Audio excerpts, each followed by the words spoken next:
네, 안녕하십니까. 예, 안녕하세요. 예, 그동안 잘 지내셨습니까? 예, 그럭저럭 뭐 또 우리 지구의 일도 있고, 뭐 또 영남공고가 어떻게 돌아가는 상황에 대해서도 조금 이렇게 알아보고 하는 그런 과정들이 있었습니다. 예, 예, 지금 특히 뭐 교육 현장은 코로나19로 인해 가지고 뭐 전에 겪어보지 못했던 새로운 어떤 그런 상황들을 많이 맞이하게 됐죠. 현장에 계시는 선생님들은 비대면 수업이라 하는 그런 뭐 같은 이런 어떤 특수한 방식들, 솔직히 말해서 이게 교감이 안 되잖아요. 현장적인 학생들과 교감이 되지 않는 상태에서 수업을 하는 이런 방식들에 대해서 대단히 처음에는 난처해하셨지만 또 나름 또 그럭저럭 또 적응해 가면서 조금씩 그 소통의 문제가 조금씩은 나아지고 있다라고 보고는 있습니다. 선생님께서는 직접적으로 이제 이 코로나19 전국에 어떤 뭐 삶의 변화가 좀 있었습니까? 주시겠습니까? 그러니까 일반적으로 이제 물론 뭐 대한민국에 있는 모든 사립학교가 다 그렇다고는 말하기는 어렵겠지만 적어도 지금 제가 그 교직 생활을 하면서 느껴왔던 것인데 말하자면은 잘 몰랐죠. 모두가 다. 예를 들면 심지어는 그 사립학교에 근무하는 교사들 또는 근무하는 뭐 다른 어떤 관계자분들 모두가 다 그냥 그 모든 게 다 이게 정상적인 어떤 그런 과정이다라고만 생각했던 어떤 그런 일들이 어떤 관점에서 보면은 좀 이게 뭔가 문제가 많은 것이다라는 이제 관점이 생긴 것이고, 그러다 보니까 영남공고 문제가 실제로 불거진 것은 그 영남공고가 가지고 있던 내재되어 있던 문제는 아마 대한민국 사립학교가 가지고 있는 모든 문제라고 봐요. 근데 정도의 차이는 있겠죠. 그걸 나름 어떤 그런 구성원들과의 소통을 통해서 합리적으로 처리해가는 그런 사학이 있는가 하면 그야말로 일방적이고 그야말로 독단적인 방식으로 문제를 처리해가는 그런 사학도 있을 겁니다. 아마 영남공고 같은 케이스는 후자에 속하지 않았나라는 생각이 들었어요. 제가 89년부터 그 학교에 근무를 하기 시작했는데 이 모순을 느끼기 시작, 학내의 어떤 그런 사학의 모순을 느끼기 시작한 것은 사실은 들어가는 순간부터는 맞습니다. 들어가는 순간부터 문제가 있었고, 그다음 학교가 이제 또 예를 들면 특히나 그 2000년대에 들어오면서 대한민국이 민주화되는 과정에서 사학 민주화의 어떤 요구가 이제 시작될 무렵에 정상적으로 그러니까 상식 수준에서 요구했던 그런 문제들이 아주 큰 벽으로 아주 큰 어떤 난제인 양 받아들이는 이제 사학 운영자들의 어떤 그런 태도들, 여기에서부터 말하자면은 모순을 제가 인식하기 시작했던 거죠. 알게 되기 시작했습니다. 그 전부터 있었던 문제지만 못 느끼고 있다가 어떤 관점에서 새로운 어떤 그런 민주적인 관점에서 학교 운영이라는 측면을 갖다가 에 대한 문제 제기를 하는 순간부터 시작해서 이게 이런 모순들 또는 이런 관행들이 당연한 것인 양 존재해 왔다, 이런 걸 느끼기 시작했죠. 그것은 아마 제가 한 90년대 한 중반부터 구체적으로 좀 느끼기 시작했던 것 같습니다. 아주 단적으로 이야기하면, 단순하게 이야기하면 허선윤 이사장과 그의 몇몇 그 하수인들이 학교를 갖다가 좌지우지할 때에 비하면 지금은 교사들 자체는 대단히 그 생활이라든가 이런 면이 좀 자율성이라 할지 이런 게 많이 좀 보장된 그런 어떤 상황인 걸로 그렇게 알고 있어요. 알고 있는데 문제는 뭐냐면 학교라는 제도가 교사가 편한 게 학교가 아니잖아요. 학교의 그 본래 목적이 뭔지, 교육의 목적이 뭔지에 대한 어떤 근본적인 문제 물음에 대한 어떤 그런 변화를 갖다가 추구하고 있지는 못한 것 같다는 느낌입니다. 지금 현재는 이제 관선 교육청에서 파견한 관선 교장이 들어와 있는데 비리 백화점, 중세 왕국이란 오명을 들었던 대구 영남공고에 임시이사 8명이 파견돼 정상화의 발판이 마련됐습니다.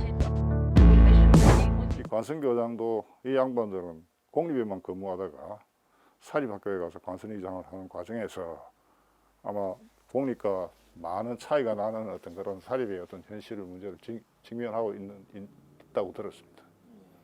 그냥 저는 담담하게 제가 해직을 겪는 과정 또 해직 이후에 전교조의 그 전임자로서 활동해온 그냥 일상으로 지금 여기고 있습니다. 이건 무슨 큰 하나의 어떤 피해라든가 이것보다는 여전히 이제 우리가 또는 우리 전교조라든가 또는 저 개인이 가지고 있는 어떤 뭐 인생의 어떤 목표 또는 어떤 교육적 어떤 그런 목적이라는 측면에서 꾸준히 그냥 그대로 그냥 실천해 나가고 있는 중입니다. 예. 이 사건이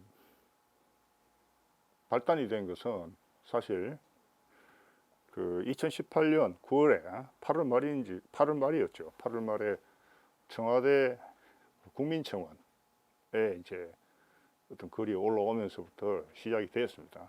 시작이 되었고 또 그 전교조 퇴직자들을 특히나 전교조 그 사립 학교에서 근무하셨던 전교조 조합원 퇴직자들 중심으로 해서 그 학교 앞에서 피켓팅을 갖다가 시작을 한 것도 그 무렵이고요. 2018년 9월 초에. 그러면서부터 좀 알려지기 시작하면서 정치권 그러니까 국정감사 같은 이런 시점들을 통해서 좀 압박을 했고요. 저희들이 압박도 했고 그럼에도 불구하고 대구교육청 쪽에서는 저희들이 뭐 대구교육청 현관 앞에서도 피켓팅을 하고 했지만 그래서 우리 현 교육감님 강은희 교육감도 만나곤 했으나 교육청 역시 그렇게 크게 그렇게 문제를 해결하려는 의지는 없었던 것 같습니다. 없었던 것 같고 그런데 하여튼 뭐 인디안 교육제식으로 저희들 이제 그 전교조 대구지부의 사립위원회와 그 사립퇴직교사 모임에서는 뭐 꾸준히 눈이 오나 비가 오나 그 학교 앞에서 1년 넘게 정확하게 하면 1년하고 한 3, 4개월 정도 피켓팅을 했고요. 또 법적으로 이제 문제가 번지기 시작했을 때는 법원 앞에서 또 피켓팅을 계속 해왔습니다. 아마 그런 어떤 노력들 덕분에 그런 노력들이 이제 이렇게 축적되는 과정에서 축적되는 과정이 있었는데 그러나 그게 우리가 바란 방향대로만 잘 풀리진 않았어요. 여전히 이러한 어떤 개혁에 저항하는 어떤 그러한 사람들 또는 세력들이 있다 보니 처음에는 교육청에 대한 의구심도 많았고 실제로 교육청이 그렇게 썩 잘 나섰던 건 아닙니다.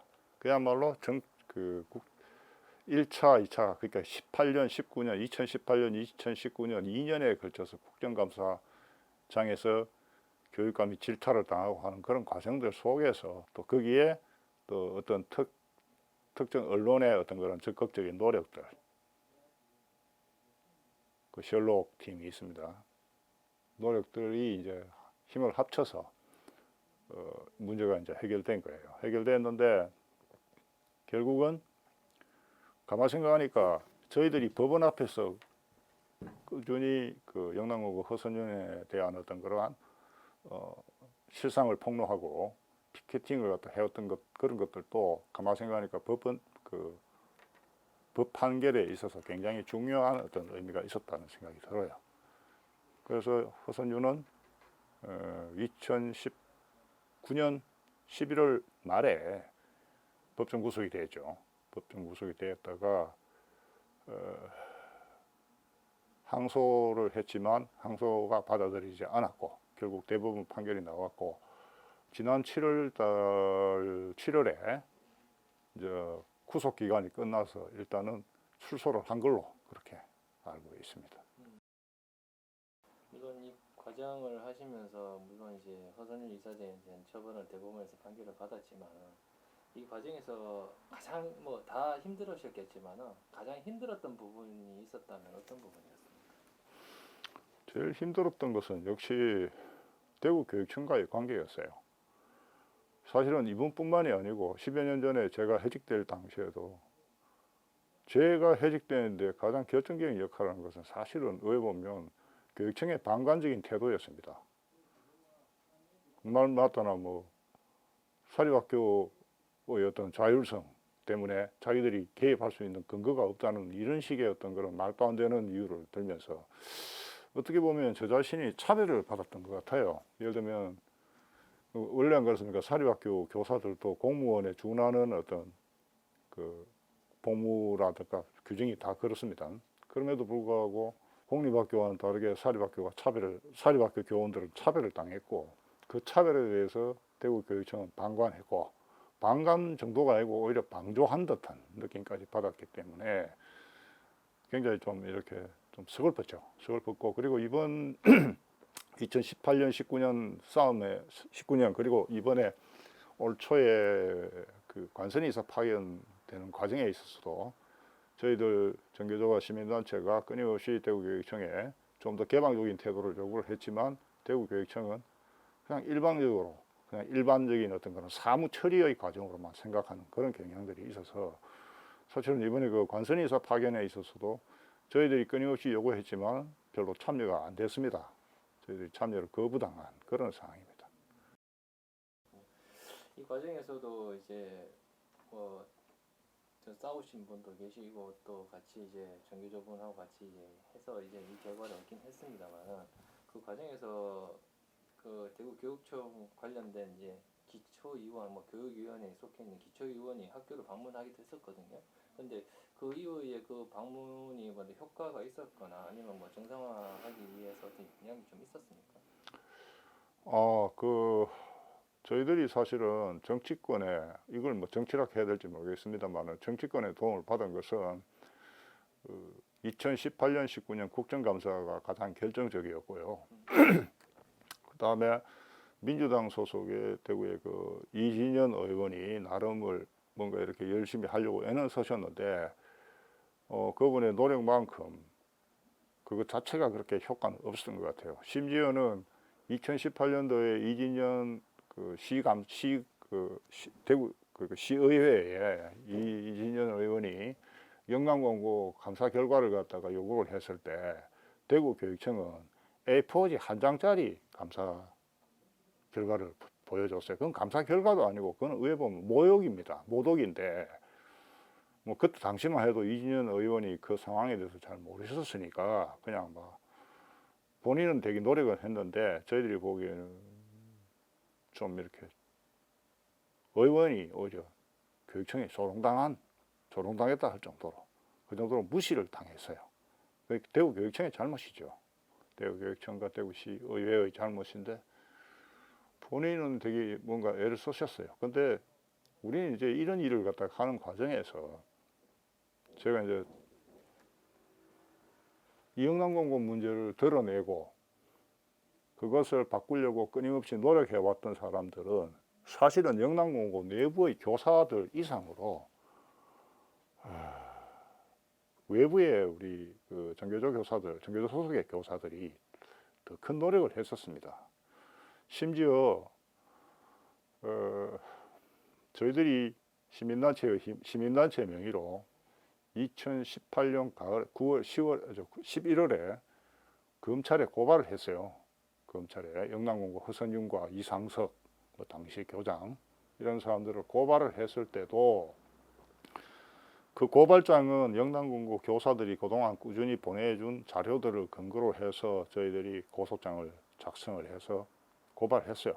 고발했음에도 불구하고 당시에까지만 하더라도 영남공고 교사들은 대단히 소극적이었습니다. 좀 당당하게 자신들의 피해 상황을 드러내기를 꺼려하고 혹시나 그러한 수사에 협조함으로써 개인에게 어떤 그런 불이익이 오지 않을까 하는 두려움 때문에 나서지도 못하고 있는 상황이었고 결국은 뭐 저희들은 그냥 뭐 대포 쏘듯이 바깥에서만 뭐 뻥뻥 할 수밖에 없었던 그런 상황이 지속됐어요. 그리고 실제로 그런 상황이 수사가 시작되고도 마찬가지인데 우습게도 제가 그러니까 뭐죠? 고발인 조사 저희들이 이제 이 고소가 아니고 고발 아닙니까? 시민단체는 고발인 조사를 무려 20몇 시간 거의 시간으로 따지면은 한 7, 8시간 받았어요. 27시간, 28시간. 물론 5번에 걸쳤었지만은 한 번 갔다 가면 4시간씩 조사를 했어요. 더 웃기는 거는 법원에서조차도 이게 범죄가 되는지 안 되는지, 우리가 보던 이거 뻔한 범죄임에도 불구하고 이게 범죄가 되는지 안 되는지, 특히나 사립학교와 관련한 그러한 어떤 이런 문제와 관련해서 자기들이 수사를 해본 적이 별로 없다까지 수사관이 고백을 할 정도였어요. 예를 들면 성적 조작 문제라든가 이런 문제에 대해서 과연 이게 범죄가 되는지 안 되는지조차도 뭐 되니 안 되니 할 정도로, 그 정도로 우리나라의 하여튼 검찰 역시도 대단히 그 사학 관련해서는 소극적이었어요. 그리고 그 검찰 수사관이 말하기를 자기가 20년가량 검찰에 근무를 하면서 사립학교 관련해가지고는 채용비리, 금품수수에 따른 채용비리 이 문제를 가지고 처벌을 한 적은 있었지만 저희들이 제기한 문제로 가지고는 이런 걸 본 적이 없다. 이 정도였었습니다. 그 정도로 몰라가지고 자기들도 모르고 나도 모르고 헤매고 있다가 결정적으로 사건이, 거기다가 영남고 내부의 교사들이 비협조, 제일 좀 안타까웠어요. 가장 자신들이 피해자이면서 또 다른 두려움, 피해에 대한 어떤 두려움 때문에 나서지 못하고 망설이고 있었고, 그런 것들이 아쉬웠는데 나중에 돼서야 그러니까 18년, 19년 4월쯤 돼서야 이 사람들이 이제 좀 이런 식으로 가서는 안 되겠구나 하고 좀 나서긴 시작했어요. 나서긴 시작했으나 이미 그때는 검찰에서 뭐 수사 기한이 어쩌고 저쩌고 하면서 덮으려고 마무리를 하려고 하는 마당에, 사실은 영남공고의 허선윤이 구속된 가장 결정적인 사건은 그 학교에 실제로 기부금을 돈을 내고 들어갔다가 나온 그 최모 교사가 있습니다. 그분은 가장 피해자인 동시에 가장 큰 희생자예요. 의에 보면 그 사람이 대구 동부경찰서에 고발한 거예요. 내가 돈을 주고 이 학교에 들어가서 뭐 어떤 과정에 걸쳐서 나왔다. 결국 그게 빌미가 되어서 결정적으로 허선윤이 구속된 겁니다. 말하자면 정말 아쉬운 거는 영남공고 문제를 이 사회가 제대로 좀 보고 대구 교육청이 제대로 좀 진지하게 깊이 들여다봐서 문제점을 했어야 되는데, 대구 교육청은 그냥 면피를 하려고만 했었고, 검찰 역시도 그 어떤 수사에 대단히 소극적인 상황에, 그러나 시민사회라든가 또는 어떤 언론에서 영남공고 문제가 계속 부각은 되고, 그게 꼭 그 마지막에 결정적인 역할을 해줬던 셜록팀뿐만이 아니고 대구 MBC라든가 뭐 JTBC라든가 온갖 그 대구 지역의 방송들이 또 많이 도와줬어요. 그 덕에 저 학교 문제가 드디어 이제 뒤집어졌는데, 결정적으로 사실은 저희들이 검찰에 고발하는 거는 무려 14건 정도 됩니다. 범죄 그 사실로 14건쯤 되는데, 저희들이 고발한 14건은 전부 다 무혐의 처분했어요. 검찰에서. 범죄가 안 된다는 식으로. 딱 한 가지. 그 최모 교사가 허선유한테 채용 과정에서 금품 수수가 있었다라는 그 건 하나가 결국은 법정에서 인용이 된 거죠. 나머지는 아예 검찰에서 다 무시를 해버렸고. 근데 사실은 채용 비리는 결정적이지만 학교의 교육적 모순 또는 학교의 어떤 그 허선윤을 비롯한 그 학교 내부 교사들의 비리는 저희들이 고발한 내용에 더 담겨져 있었거든요. 그게 왜 보면 한국 교육의 현실이고 또는 그 한국 사회의 현실이 거기에 다 드러나 있는데, 그 부분은 법적으로는 별로 인정을 받지를 못한 그런 아쉬움이 있습니다.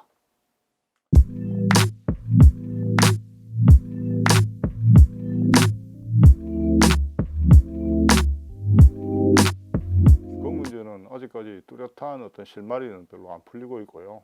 그냥 교육청에 저희들이 약간 요구는 하고 있습니다. 요구는 하고 있는데 교육청이 어떻게 나올지는 아직은 확실하지가 않을 것 같아요. 그 이제 예를 들면 이게 이제 교육청의 어떤 역할이라고 보여지는데 저 같은 케이스로 해직된 교사는 전국에 저밖에 없습니다. 다 타 지역에서는 사학 민주화 관련해 가지고 해직됐던 분들은 다 복직됐거든요. 다 복직이 돼 가지고 하고 있는데 안타깝게도 대구 지역은 아직도 이런 상황이라서 우리 대구도 좀 정상적인 도시가 되었으면 하는 그런 아쉬움. 이와 관련해서 교육청에서는 뭐 별다른 말이 아직 없었나요? 예, 현재까지는 아직까지 지금 현재 뭐 전교조가 이제 합법화가 직후라서 그 합법화 과정에서 해직되셨던 분도 한 분 계시고 대구에 대구 지부에 뭐 그분들 문제 뭐 또 여러 가지 어떤 그런 뭐 그 단체 교섭 문제 또는 피해 문제였던 것 같아 지금 수기하는 과정이라서 협의하는 과정이라서 아직까지 저 문제에 대해서 그렇게 뭐 가타부타 이렇게 말씀드릴 만한 내용은 없고 다만 이제 저희들 전교조 대구 지부에서는 저의 복직과 관련해서 요구는 하고 있습니다. 저는 이제 11개월 그러니까 내년 21년 8월 31일로 이제 퇴직입니다. 아니죠. 지금 현재 전북 같은 경우에는 이미 복직을 시켰어요. 예. 전북 교육감이 늦어지는 건 아니고 제가 볼 때는 뭐 좀 이런 논조로 해서 좀 이상하게 들리는 건 몰라도 뭐 며칠 안 됐지 않습니까? 이제 한 2, 3일밖에 안 됐잖아요. 그죠? 한 2, 3일밖에 안 됐기 때문에 빠른 시일 내에 제 생각에는 뭐 적어도 아무리 늦어도 이번 달 내에 뭐 어느 정도 복직 관련된 예, 복직 관련 문제는 그러니까 이제 그 뭡니까 저 법의 노조 과정에서 해직되신 분들 그분들에 대한 복직 과정 문제는 아마 해결되지 않을까 그런 생각은 듭니다. 선생님도 덩달아 같이 저도 뭐 그래 되었으면 좋긴 하겠는데 그거는 저하고는 또 다른 케이스니까.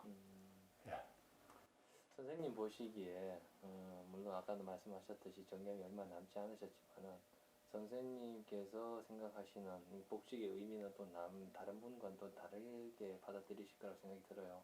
선생님이 생각하시는 복직의 의미는 어떤 게 있습니까? 저는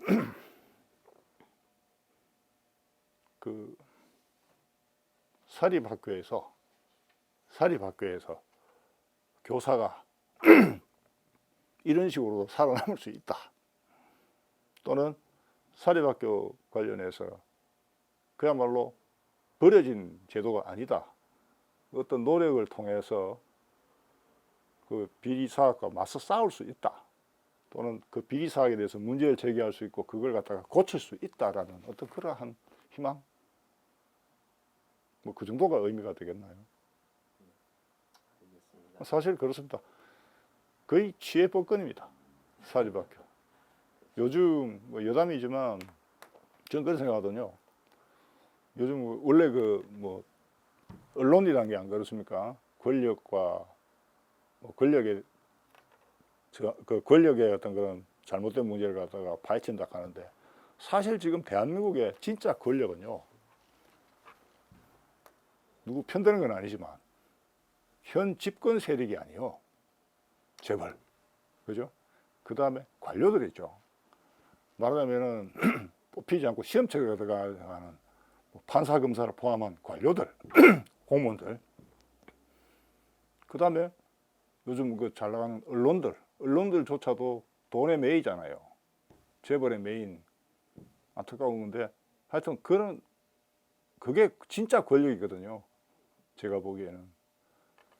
이 권력에 저항한다라는 것을 지금 현재 뭔가 우리가 좀 착각하고 있다는 진짜 권력, 적폐의 권력이 누구들이냐 이걸 한번 따져본다면 진짜 화살을 어느 방향으로 쏴야 될지 총을 어느 방향으로 쏴야 될지가 나올 것 같은데 모두가 다 그거 자체가 혼란스러운 것 같아요. 누가 적인지 누가 아군인지 분간 못하는 이런 상황이 와 있다 생각이 듭니다. 그래서 하여튼 특히나 사학 문제는 좀 전에 제가 말씀드린 대한민국의 그런 적폐의 강력한 적폐 중에 한 개가 사학입니다. 아시다시피 국회의원들 중에 사립학교하고 관련이 없는 사람이 한 명도 없어요. 한 명도 없다 할 정도로 또 봤죠? 교육감 선거에도 개입하고 온갖 데 다 개입을 할 수 있는 게 사학입니다. 그러니까 그 집단과 교사가 과연 공평하게 대등하게 소통할 수 있는 게 아니에요. 그야말로 교사라는 특히나 사립학교에서 모든 건 사립학교가 아니고 그야말로 그런 모순된 잘못된 사립학교에서와 교사의 관계는 그야말로 좀 너무 일방적이잖아요. 그런데 그러한 일방적인 어떤 그 관계에서 좀 벗어나서 대등하게 문제를 지적할 수 있고 문제 해소를 요구할 수 있고 또 그것이 당당하게 해소되는, 그래서 교육이 교육답게 흘러갈 수 있는, 이래 된다면 뭐 저로서는 그게 가장 큰 의미가 있다고 봅니다. 영남공고의 어떤 비리 문제를 해결하는 과정에서 허선윤이 감옥에 가는 건 아시죠?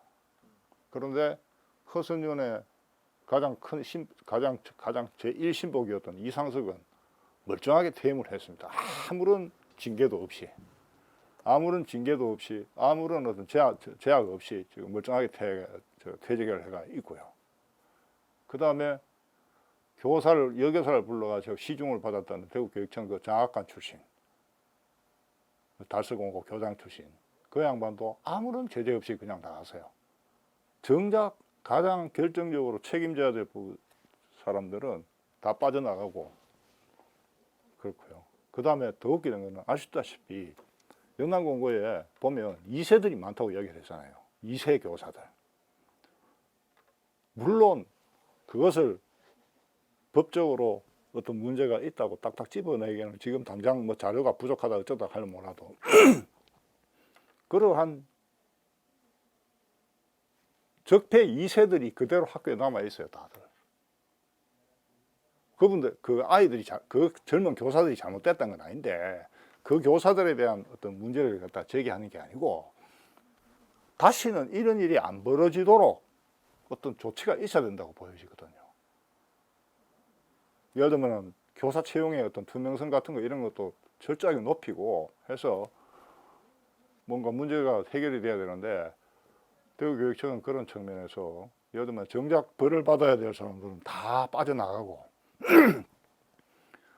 그냥 현직에 있다가 걸린 몇 사람만 됐지. 저는 가장 안타까운 게 그 전 교장 이상석하고 그다음에 그 학교에 와가지고 지금 그 술시중 받았다는 그 장학관 아들도 영남공고 행정실 직원이고 그 이상석의 딸도 영남공고 교사거든요. 그 딸 아들이 잘못됐다는 건 아니에요. 그 딸 아들이 뭐가 잘못됐다는 뜻은 아니지만 그러나 버젓이 아무런 죄가 없이 대가 없이 저렇게 모든 것을 다 그러고 보면 이 대구교육청의 어떤 관대하다 할까요? 관대한 게 아니고 이거는 할 일을 안 했다고 난 보여지거든요. 이런 문제도 어떤 식으로든 간에 어떤 문제로 거론을 해야 될 필요는 있다라는 생각이 듭니다. 어쨌거나 대구교육청과 사립은 유착관계라는 게 있습니다. 철저하게 유착관계가 있는 건 분명해요. 그래서 만약에 공립학교에서 어떤 A라는 사건이 벌어져서 문제가 되면 그거는 아주 칼같이 처리합니다. 그러나 사학에서 똑같은 A라는 문제가 터지면 덮어버립니다. 덮거나 아니면 축소시켜버리거나 방치해버리거나 그래서 제2의 피해자를 또 만들어내는 이게 지금까지 대구교육청의 어떤 행태였죠. 일단은 법령의 미비가 있을 수도 있고요. 사립학교법 자체에 어떤 문제가 있을 수도 있고 그 다음에 뭐 교육청과 뭐 그거는 뭐 나머지는 상상에 맡기겠습니다. 이 사건의 후유증이라고 할 것은 일단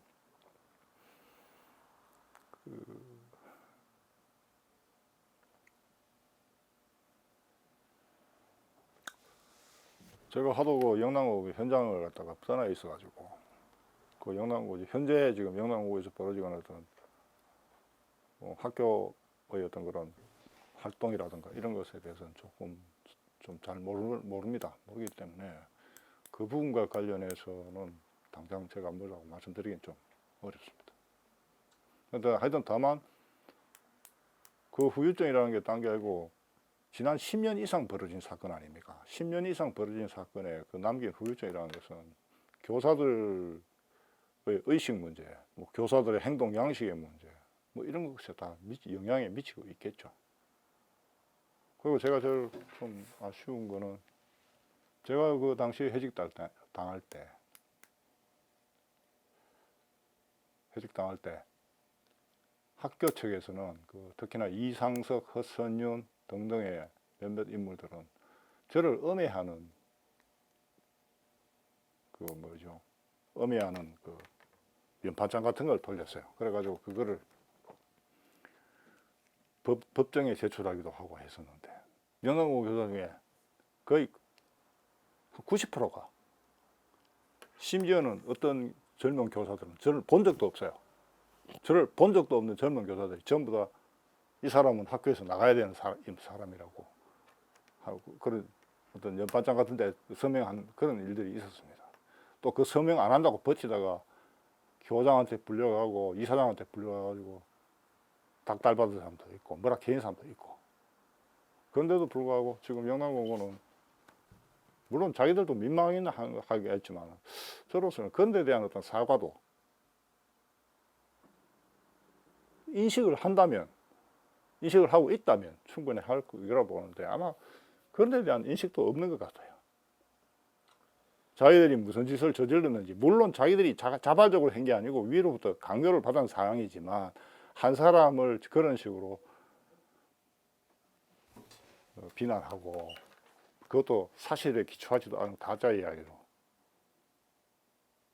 그때 이제 저희들도 그걸 그때는 어쩔 수 없이 썼지만 내가 그 뭐 잘 몰라가 또는 학교가 강요해서 썼다고 또 다른 선생님들로부터 또 다른 어떤 그런 문건도 받았어요. 그래가지고 저희들도 법정에 제출도 하고 했는데 그런 시절이 있었습니다. 근데 젊은 교사들한테는 참 아픈 이야기예요. 그분들이 뭘 알겠어요. 그죠? 학교 들어와가지고 1년도 안 되고 뭐 이런 사람들이 학교에서 시키니까 무슨 짓을 근데 자기들이 무슨 짓을 했는지는 모르니 그게 참 안타깝다는 생각이고 개인적으로 좀 굉장히 좀 울분이 있죠.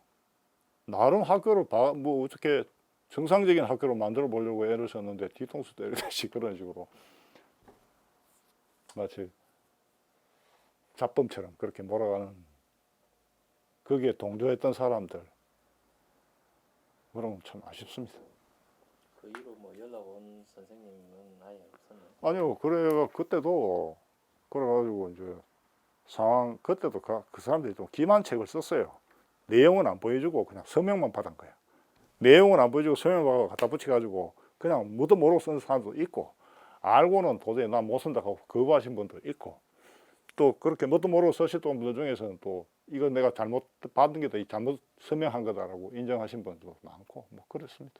그런데 하여튼 지금 현재 영남고의 주축을 이루는 젊은 교사들 중에서는 그 확인하는 애들이 많을 텐데 한 명도 지금 거기 그 점에 있어서는 모릅니다. 그 다음에 어느 정도냐면 아까도 내 말씀드렸지만 사립학교 교사로 있으면서 사립학교의 어떤 모순이라든가 문제를 인식한다는 게 참 어려워요. 왜 보면 저도 뭐 한 10년 근무하고 나서야 비로소 이제 어느 정도 뭐 이것도 문제가 있구나 저것도 문제가 있구나 인식했다고 생각 안 합니까? 이 말씀드렸잖아요. 그렇듯이 지금도 아무런 문제가 없고 그냥 허선녀는 죄를 저질러서 나갔다 이 정도로만 생각하는 그런 교사들도 있을 수 있다는 거예요. 그게 자기들도 문제가 있다는 걸 인식을 못하는 거죠. 그 어떤 전체가. 그런 게 이제 학교가 정상적으로 변해가는 데 있어갖고 문제점이 될 수 있겠죠. 장애가 될 수 있겠죠. 그러니까 학교 내의 교사들의 어떤 그런 평등한 상태에서 어떤 그런 소통이 제일 중요할 것 같아요. 지금도 몇몇이 앉아가지고 다시 주대요. 지금도 영남고는 뭐 비대위라는 것을 자기들 나름대로 구성을 해가지고 뭘 한다고 하는데 모든 게 다 그렇듯이 그것도 역시 과연 민주적인지 어떤지 자기들 스스로도 질문을 한번 던져보고 뭔가 하여튼 지금 영남공고는 젊은 교사들이 대부분이라서 경력을 갖추고 생각이 있는 교사들이 좀 드물죠. 다 지금 다 나가버리고 거의 없죠. 거의 뭐 40대 영남공고는 지금 40대 교사들이 주축이에요. 왜 보면 젊고 참 좋죠. 그 젊고 좋은데 정말로 젊고 좋아졌으면 싶은 게 아쉬운 좀 바람입니다. 그야말로 제가 만약에 복직을 저의 복직은 왜 보면은 사학에 근무하는 교사들에게는 상당히 어떤 그런 하나의 어떤 의미 있는 포인트가 될 거라는 생각이 듭니다. 이래도 된다. 이래도 살아남는다. 살아남는다는 말이 참 비참하게 느껴지긴 합니다만 하여튼 대구에서 다시는 이런 말도 안 되는 일이 특히 사립학교에서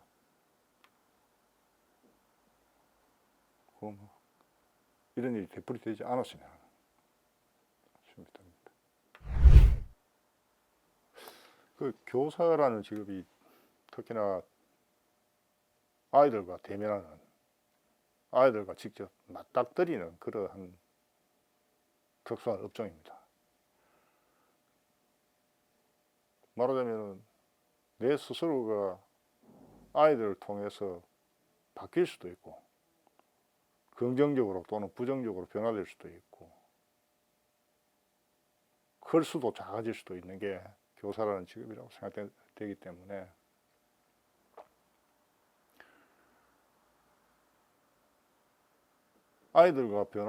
아이들의 어떤 변화도 중요하지만 내 자신의 변화도 내 자신의 어떤 그런 바뀜도 굉장히 좀 세밀하게 객관적으로 느낄 수 있어야 된다.